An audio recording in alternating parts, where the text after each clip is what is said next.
새해를 맞이하여 데살로니가전서 1장 3절 말씀에 데살로니가 교회 안에 사도 바울이 보았던 믿음의 역사, 사랑의 수고, 예수 그리스도 안에 있는 소망의 인내와 관련된 말씀을 저희들이 나누고 있습니다. 지난주 믿음의 역사를 살펴보았고 오늘은 사랑의 수고에 대한 말씀을 나누도록 하겠습니다. 사랑의 수고라고 하는 이 개념이 여러분들에게 확고하게 자리를 잡을 수 있어야 될 줄 믿습니다. 말로만 하는 사랑이 아니라 사랑하기 때문에 필연적으로 뒤따라오는 수고로움이 있습니다. 이것을 우리는 사랑의 수고라고 말합니다. 사랑과 그 사랑하는 마음으로부터 자연스럽게 우리가 하게 되는 삶의 수고로움이 사랑의 수고라는 의미를 갖는다는 뜻입니다. 그러므로 여러분들이 한 해 동안 우리 안에 사랑의 수고가 있기를 바라는 마음이 있으면 우리가 하나님을 사랑하고 교회를 사랑하고 누구를 사랑하는 마음이 있어서 그들을 위해서 당연하게 뒤따라오는 수고로움을 항상 생각할 수 있어야 합니다. 주위에 저희 교회도 손주들을 돌보시는 분들이 많이 있습니다. 제가 아는 권사님 네 분 이야기를 좀 하려고 합니다. 이분들 이야기를 여러분들이 들으시면 사랑의 수고라는 것이 구체적으로 무엇인지 알게 될 것이고, 나도 지금 엄청난 사랑의 수고를 하고 있다는 걸 깨달을 수 있을 겁니다. 이분들은 부모님이 이북에서 월남하셔서 자식들을 공부시키고 자식들의 미래를 열어주기 위해서 열심히 사셨던 그런 가정에 태어났습니다. 부모님이 정말 자식들 뒷바라지나 하느라고 열심히 사시고 온갖 고생을 다 하시고 아무런 기반이 없는 이 남한 땅에 내려와서 삶의 터전을 일구느라고 고생하신 것을 옆에서 지켜보면서 자신들이 부모의 은혜에 보답해서라도 하기 위해서라도 열심히 살아야겠다고 해서 최선을 다해서 살아오신 분이 맞습니다. 제가 신방을 하게 되면 두 부부가 언제나 부모님 이야기들을 많이 합니다. 그리고 부모님을 떠올리면 마음에 울컥하는 게 항상 있으시더라고요. 그러니까 말을 다 하지 않더라도 보지 않더라도 그분들이 남한에 내려오셔서 얼마나 힘들게 살았는지를 가늠해 볼 수 있는 거죠. 뿐만 아니라 대기업에 입사해서 여러 가지 많은 진급도 하고 많은 업적들을 남기고 해외에 근무하는, 그래서 삶을 쭉 살아오셨으면서도 불구하고 이 권사님은 항상 부인 권사님에 대한 감사하는 마음이 있습니다.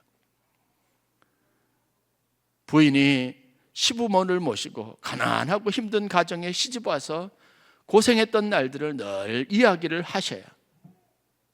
그러면 그 이야기를 가만히 듣고 있었던 권사님은 처음에 감동을 받는 듯 하다가 이제 그 다음에 남편보다 더 많이 자기가 고생한 이야기를 쏟아놓기 시작하는데 정말 힘든 시간을 보낸 겁니다.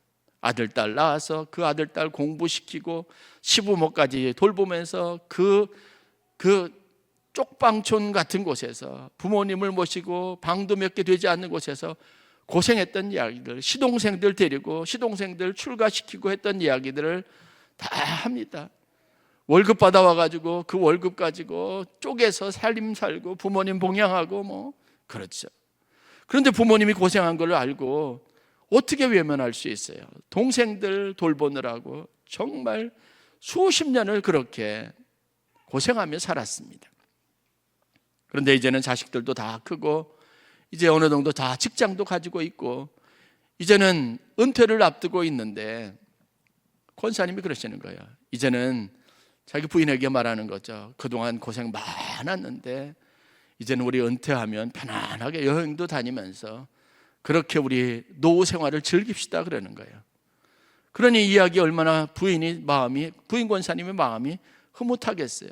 그러면서 마음에 설레는 게 있는 거예요. 이제 은퇴하면 모든 건 이제 다 고생 끝, 이제 모든 속박에서부터 다 벗어나서 부모님도 돌아가시고 그리고 이제 자식들도 다 이제 자기 앞길을 찾아서 가니까 편안할 것이라고 생각해서 그 이런저런 계획들을 세우시는 것을 신방할 때 이야기를 많이 들었습니다. 그리고 한국에 나오셔서 저도 이제 여기서 목회하면서 이런저런 기회로 그분들과 만나가지고 이런저런 이야기도 근황도 듣습니다. 어디를 갔다 오셨다, 어디를 여행하셨다, 그리고 저 제주도에 땅을 사서 거기서 집을 짓는다, 이런 거창한 이야기들을 하시면서 이제 비로소 두 번만 오롯하게 노년의 시간들을 잘 보내고 계시는구나 했는데, 어느 순간에부터인가 연락이 뜸해요. 그래서 연락을 드렸더니 아닌 게 아니라 딸이 A를 낳아서 손주를 돌봐줘야 한다는 겁니다. 그러면서 그 권사님 얘기가, 여자 권사님 얘기가, 목사님 내 팔자가 어떻게 되는지, 평생 그렇게 고생하고 살았는데 이제 또 손주 보느라고 고생하게 됐다는 거예요. 막 녹두를 하면 남편 권사님이 옆에 있다가 미안해 하시는 거죠. 나중에 보니까 두 권사님이 다 손주 돌보느라고 그냥 정신이 없으신 거예요. 행복 끝, 고생 시작인 거죠. 그래도 목사님 조금만 더 고생하면 이제 애들 좀 키워놓으면 좀 괜찮지 않겠어요? 그리고 처음에 시작할 때는 아마 한 2, 3년 고생하면 되겠다 생각을 하셨던 것 같은데, 나중에 얘기 들어보니까 참, 자기 딸 사위를 자기가 살고 있는 아파트 맞은편 호수에 방을 얻어가지고 거기를 이사시켰다는 거예요. 매일같이 아침에 손주 돌보고, 자기 딸이 출근하면 유치원에 어린이집에 데려다주고, 끝날 때쯤 되면 또 데리고 오고 먹이고, 이제는 완전히 손주 돌보는 일에 두 분이 다 매달리시게 된 겁니다. 좀 커가지고 이제 끝났나 싶었는데 둘째를 또 낳았어요. 이제는 좀 살겠다 싶었는데 아들이 장가가서 아들을 또 낳았어요.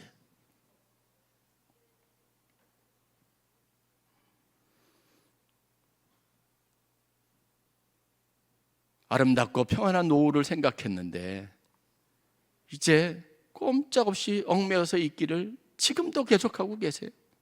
10년이 넘게 그렇게 하고 계시는 거예요. 포기했습니다. 뭐라고 그러시냐면, 목사님 그래도 자식인데 어떻게 하겠어요? 여러분들이 지금 그러고 계시는 거 아닌가요? 여러분들의 인생에 지금 이런 일은 계획이 없던 일이죠. 설마 내가 손주들 돌보느라고 내 인생에 이제 모든 것으로부터 자유로워질 시간, 나이에 그 손주들 때문에 이렇게 또 내 시간 없이 그 손주들 돌보느라고 그렇게 지낼 줄은 몰랐습니다. 여러분, 처음에는 조금 돌보다가 나중에는요, 그 자식들이 완전히 떠맡기는 거예요. 거기까지는 여러분 아무도 생각 안 했습니다. 그런데도 보면 그 일을 여전히 하고 있습니다. 이유가 뭘까요? 저는 이게 사랑의 수고가 아닌가 싶습니다. 자식이니까요. 내 자식이 힘들고 내 자식이 그것 때문에 어려운 건 보기 힘드니까요. 차라리 내가 아프고 내가 좀 더 수고하고 내가 힘드는 게 낫다고 생각하는 게 자연스러운 부모의 마음이고, 여기 계신 대부분들이 다 그렇습니다. 암만 네 자식 네가 키워라고 여러분 모질게 했어도 여러분 그렇게 계속 그러시는 분 제가 못 봤어요. 결국은 손주 보러 다니시는 거예요. 평생 자식이 여러분들에게 근심거리고 염려거리고 평생 그 자식을 돌보느라고 여러분 수고하고 있는 거죠. 이유는 한 가지, 사랑하기 때문에 그렇습니다. 아끼기 때문에 그렇습니다. 사랑은 고귀하고 그리고 거창한, 그리고 너무나 아름다운 단어이기도 하지만, 사랑은 항상 수고로움이, 고생스러움이 뒤따르고 있다는 것은 너무나 분명한 자연의 이치입니다. 그리고 하나님의 섭리입니다. 사랑 많이 하면 그것 때문에 인생이 고달파지게 되어져 있습니다. 우리는 일생 그렇게 사랑한다는 당위성 때문에 수고하고 애쓰고 고생하는 겁니다. 자식은 부모를 사랑하기 때문에 떨쳐버릴 수 없어요. 내가 왜 이 고생을 해야 되는지 속으로는 수도 없이 생각하고 사람들이 마치 바보처럼 여기면서 왜 그렇게 고생하냐고 말하면 내가 정말 왜 그러지라는 생각이 들면서도 그 소리를 듣고 다시 한번 생각해 보면 마음은 자연스럽게 또 그 일을 반복하고 있는 겁니다. 바보 같은 겁니다. 이게 사랑입니다. 그리고 그 사랑은 하나님께서 우리에게 부어주신 사랑의 전부입니다. 사랑하는 사람이, 더 많이 사랑하는 사람이 약자입니다.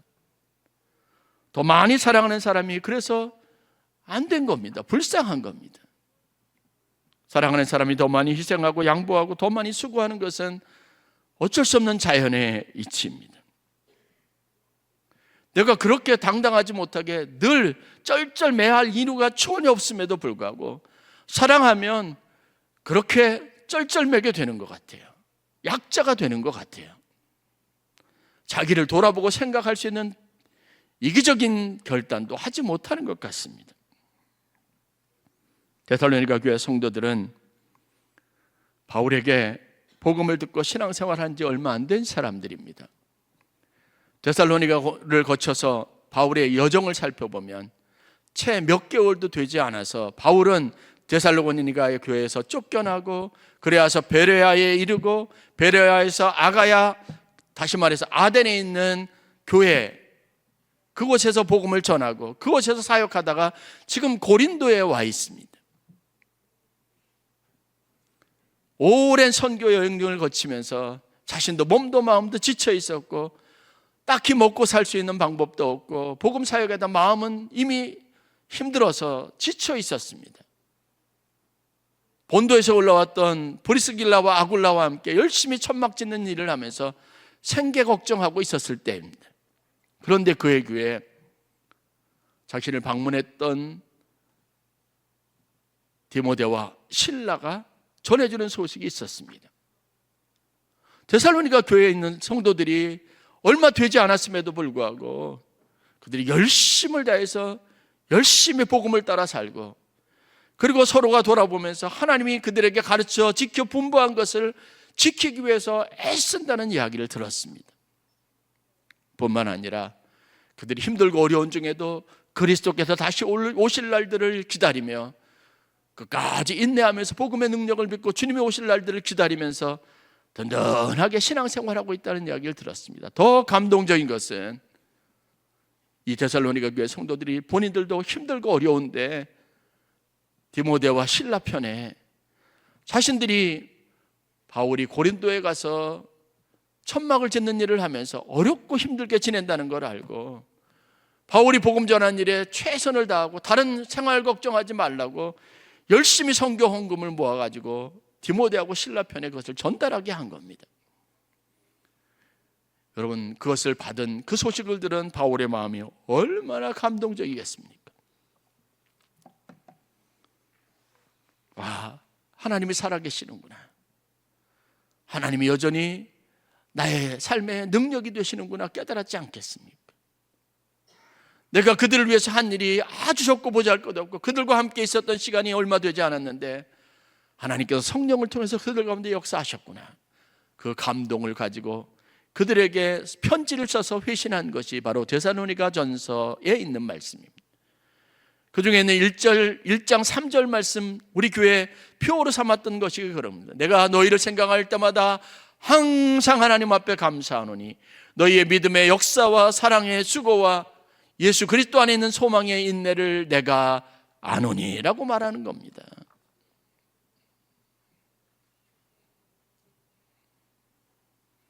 여러분, 우리가 사랑 안에서 수고하고 믿음을 따라 사는 것은 이렇듯 많은 사람들의 마음에 감동을 주고 많은 사람을 격려하는 힘이 있습니다. 그 사랑이 여러분 많은 사람들을 온전히 세우고 하나님의 자녀로 삼아가게 하고 믿음 생활에 열심을 품게 하는 원동력이 되는 거죠. 이 후원금을 받아들고 성경에 보면 바울은 1년 가까이 해오던 천막 짓는 일을 그만두고 복음을 전하는 일들을 위해서 최선을 다하고 거기에 자신의 모든 노력을 쏟아 붓습니다. 그렇게 해서 그 척박하고 메마른 땅과 같았던 고린도에 믿음의 공동체를 세우고 그곳에 하나님의 교회를 만들게 되는 거죠. 바울은 자신이 복음의 비밀을 깨닫고 예수 그리스도를 다메섹에서 만나고 난 다음에 그가 받은 은혜와 사랑을 늘 마음에 간직합니다. 그리고 그는 가는 곳마다 복음을 전할 때마다 힘들고 어려운 일이 있어도 늘 언제나 이와 같이 생각했습니다. 갈라디아 교인들에게 초기에 그가 쓴 편지에 보면 그가 복음을 전할 때 각 지역을 다니면서 성도들을 돌보고 그들을 위해서 기도하고 그들을 섬길 때마다 어떤 마음을 가지고 이 일을 했는지를 이렇게 고백합니다. 갈라디아서 4장 19절 말씀입니다. 나의 자녀들아, 너희 속에 그리스도의 형상을 이루기까지 다시 너희를 위하여 해산하는 수고를 하노니 라고 고백했습니다. 아무리 사람들이 어렵고 변화되지 않고 사람들에게 하나님이 정말 하나님이 하시는 일들이 어떤 뚜렷한 열매로 나타나지 않는 것 같아도, 그들이 힘들게 하고 어렵게 하고 낙심하게 할지라도 바울의 마음에는 오로지 한 가지 생각이 있었습니다.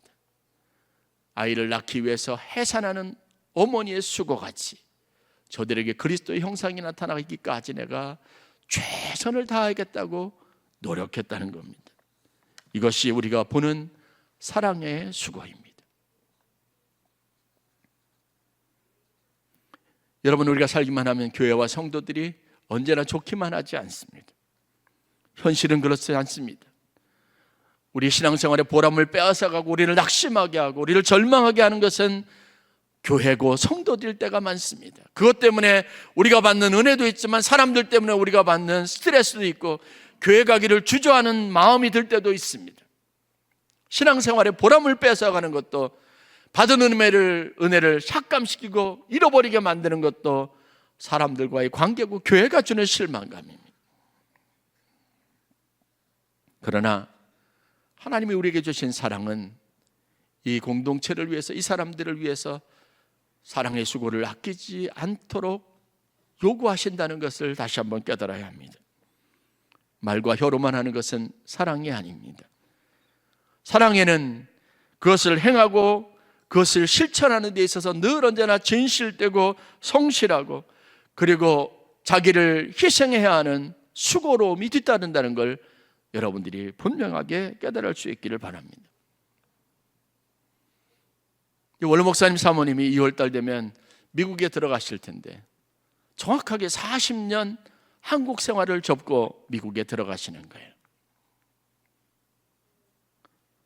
자녀들 넷을 전부 다 미국에 두고 자녀들을 떨어뜨려 놓고 각자 자신의 인생에 새로운 길을 찾아가야 하는 중요한 시기에, 대학을 가고 그리고 배우자를 만나고 성장해야 되는 시기에 자녀들을 넷을 다 떨궈 놓고 한국에 와서 40년을 두 분이서 불철주야 기도하면서 열심을 내셨습니다. 무슨 힘이 그것을 가능하게 했을까? 여러분, 의심의 여지 없이 말로 하지 않아도 교회와 그 성도를 사랑하는 마음이 있었기 때문에 그 모든 수고를 다 할 수 있었습니다. 제가 알죠. 늘 가까이 있었으니까요. 미국에 있는 자녀들은 누구보다 부모의 손길이 필요했던 사람들입니다. 그 필요한 시간에 함께하지 못해서 힘들었던 것도 기억합니다. 그래도 하나님을 사랑하고 복음을 사랑하고 교회와 성도들을 사랑하는 마음이 있으니까 그 수고로움을 마다하지 않고 희생할 수 있었던 겁니다. 이것 말고 여러분 다른 이유가 있을까 싶습니다. 그래서 이제는 자식들과 같이 자식들을 위해서 남은 여생을 살겠다고 떠나시는 우리 원로 목사님과 사모님, 그 발걸음을 축복하고 여러분 기도해 드릴 수 있기를 바랍니다. 여기 계신 장로님과 성도들 여러 가지, 여러분들도 마찬가지입니다. 교회를 사랑하는 마음이 아니라면 여러분들이 이렇게까지 자기 헌신, 자기 희생, 시간을 드리고 물질을 드리고 여러분 남들이 알아주지 않는 일들을 위해서 이렇게까지 수고하고 헌신해야 될 이유가 없습니다. 오늘 아침 일부 예배를 드리고 교회 학교 젊은 선생님하고 잠깐 이야기를 하는데 힘들지 피곤하지 그랬어요. 목사님 일어나기 싫었어요 그러더라고요. 솔직한 마음이죠. 일주일 내내 직장 생활하고 모처럼 하루 쉬는 날입니다. 그런데 누가 알아줍니까? 그것 때문에 대가를 지불하는 것도 아닙니다. 교회 학교 아이들을 돌보겠다고 일부 예배 나와가지고 예배로 자신의 영적인 것을 충만하게 하고, 그리고 내려가서 이부 시간 예배 시간 내내 아이들을 돌보는 거예요. 왜죠? 주님을 사랑하고 교회를 사랑하고 성도들을 사랑하고 무엇보다 아이들이 너무 사랑스러워서 하는 수고입니다. 성경에 보면 라헬을 사랑했던 야곱의 이야기가 기록이 되어져 있습니다. 라헬을 사랑하는 마음으로 그는 14년이라고 하는 시간을 자기 장인에게 볼모로 잡혀서 일했습니다. 무일푼, 아무 대가도 받지 못하고 일했습니다. 처음 7년은 속아서 7년을 일했습니다. 라헬을 얻기 위해서 보냈는데 결국은 그게 자신들의 전통이라고 첫째 딸을 부인으로 먼저 데려가라는 거예요. 그리고 7년의 시간을 더 요구합니다. 속았다고 억울하거나 원통해하지 않았습니다. 성경에 보면 그렇게 7년을 시간을 보냈음에도 불구하고 야곱은 라헬을 사랑해서 그 7년이 하루와 같았다라고 그런 즐거움이 그에게 있었다고 성경이 표현하고 있습니다. 사랑하면 아무리 힘들고 어려워도 그 수고로움을 수고로움이라고 여기지 않게 되는 겁니다.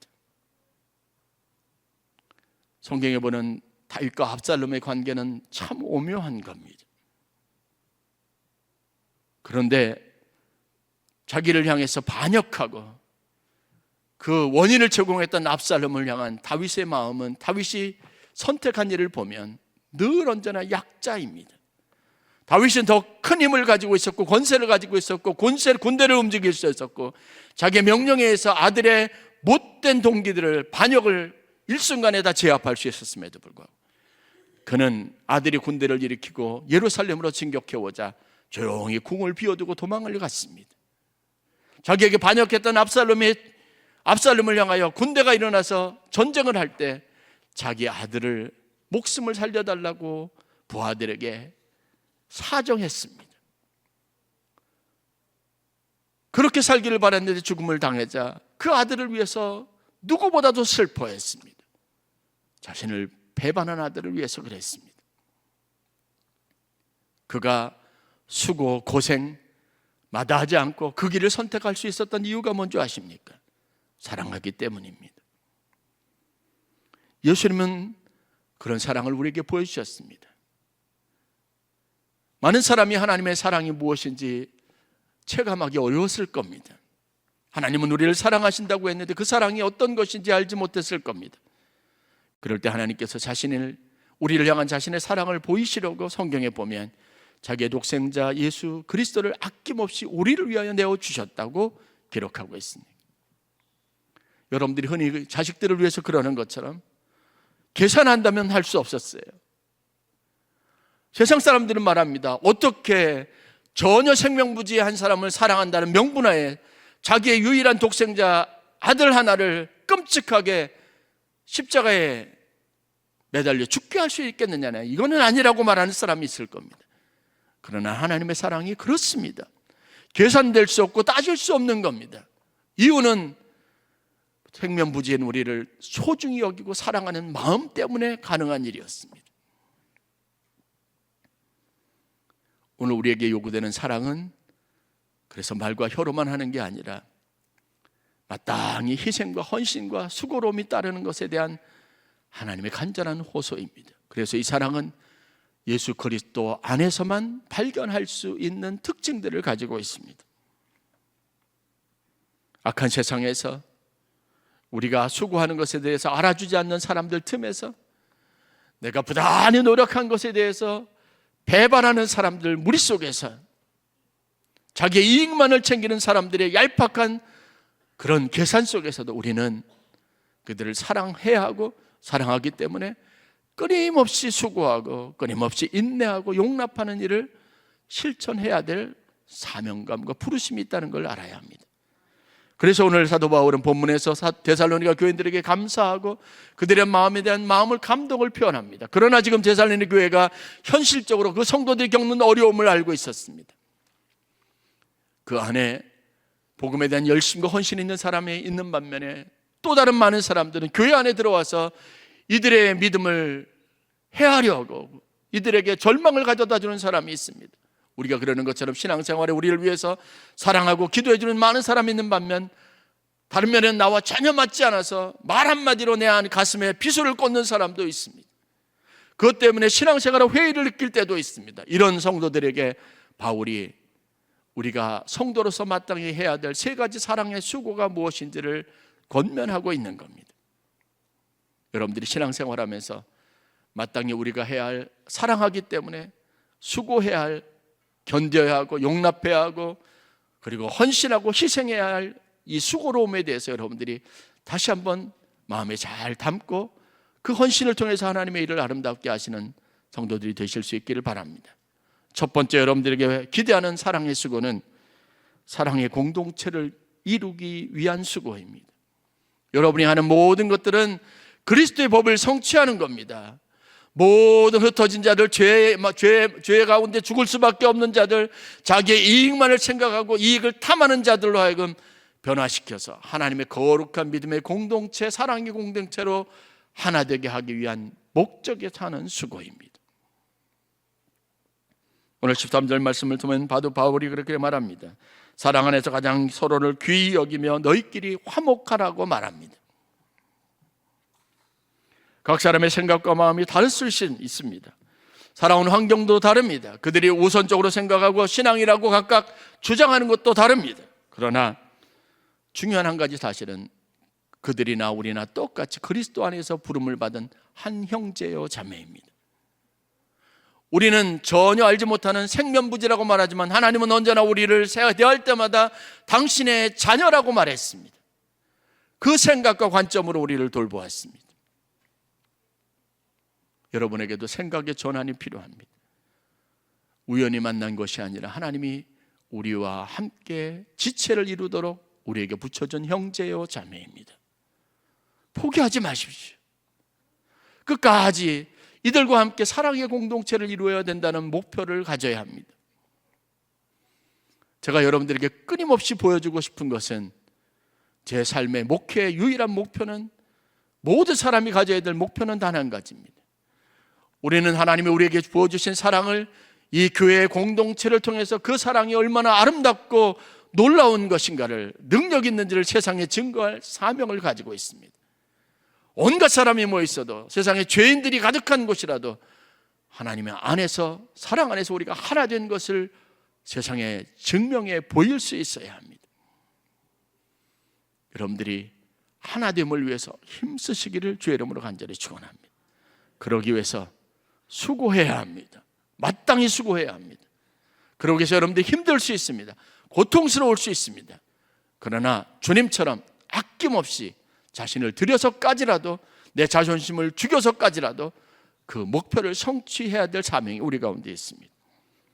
두 번째는 14절에 있는 말씀입니다. 게으른 자들을 권계하며 마음이 약한 자들을 격려하고 힘이 없는 자들을 붙들어주며 모든 사람에게 오래 참으라고 말합니다. 이 사람들은 교회에 문제를 일으키는 사람입니다. 이 사람들은 우리를 낙심하게 하는 사람입니다.